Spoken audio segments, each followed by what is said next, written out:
Pelaksana tugas Gubernur Aceh Sudarmo menjamu makan malam dan silaturahmi bersama ulama seluruh Aceh yang diselenggarakan di Pendopo Gubernur pada Selasa malam.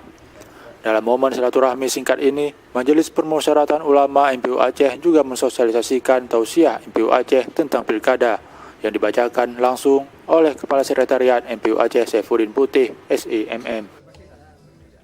Dalam tausiah pilkada tersebut, ulama Aceh menyerukan kepada setiap muslim wajib memilih orang yang bertakwa, jujur, amanah, cerdas, berpengetahuan luas, komunikatif, dan memiliki komitmen yang tinggi terhadap pemberlakuan syariat Islam secara kafah.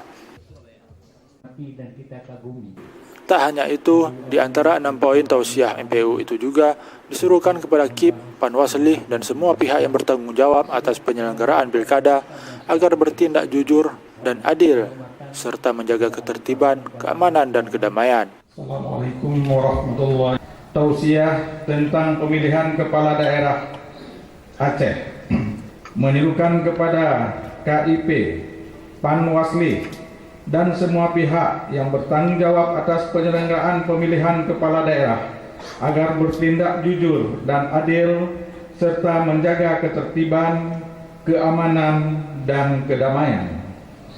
Kelima, mengharapkan kepada para kandidat dan tim suksesnya agar tidak melakukan fitnah, politik uang, intimidasi, dan hal-hal lain yang bertentangan dengan syariat Islam.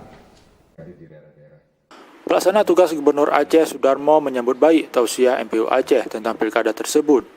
Di samping telah dideklarasikannya pilkada damai, kini dengan adanya tausiah MPU Aceh akan lebih memperkuat dinamika pelaksanaan pilkada di Aceh yang akan berlangsung pada 15 Februari 2017 mendatang.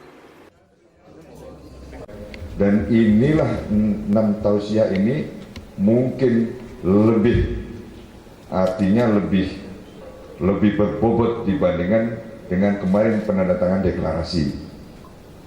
Ya, karena deklarasi ya kan sekarang ditambah dengan tausiah yang dibuat oleh Majelis Permusyawaratan Ulama.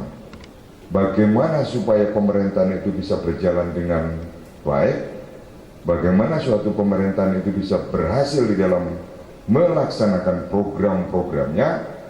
Ini apabila ada jalinan hubungan komunikasi, ada harmonisasi antara umaroh dan ulama. Dalam rangka silaturahmi ini akan terwujud sebagaimana yang sering-sering diungkapkan, sinfani min ummati iza saluha saluhan nasu kulluh wa iza fasada fasadan nasu kulluh al-ulama'u wal umara'u. Ada 2 golongan di kalangan umatku, dalam pengertian sabda Nabi tadi. Apabila kedua golongan ini baik, akan baiklah manusia semuanya. Dan apabila 2 golongan ini tidak baik, akan tidak baiklah semua umat manusia. Siapa itu? Al-ulama'u wal umara'u. Ulama dan pemerintah yang paling bersifat. Sudarmo juga berharap agar hubungan harmonis antara pemerintah dengan ulama terus dipupuk dengan baik demi berjalannya semua program-program pembangunan di Aceh. Sudarmo menambahkan, kekhasan yang dimiliki Aceh akan menjadikan Aceh sebagai perhatian khusus dari dalam maupun luar negeri atas keberhasilan pelaksanaan Pilkada 2017 mendatang. Jadi dengan tausiah yang sudah dibuat oleh para khususnya oleh anggota Majelis Permusyawaratan Ulama ini, insya Allah saya yakin semuanya nanti bisa berjalan seperti apa yang diharapkan oleh masyarakat Aceh. Amin. Ya, itu yang dapatnya. Tim Liputan MPU TV mengabarkan.